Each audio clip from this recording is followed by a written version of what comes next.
رێخستنا یاسمین سووریا بە هەڤکاریە نیڤیسگەها کاروبارên rêxistinان ya rêveberiya Xweser li kantona Minbicê formek ji bo vegeriyên yê ku ji kampa Holê hatine derxistin li darxist.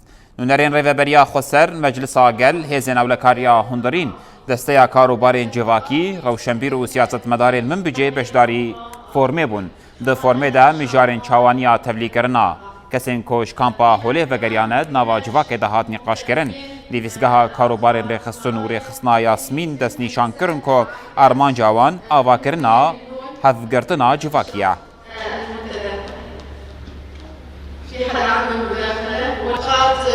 نحن بمكتب شؤون المنظمات نسعى دائما لتمكين ام وكن ویزگاه کاروباری رخصتان هر تم هول ددن کو لکانتونا Minbicê yekîtî û hevgirtina civakî pêk bînin.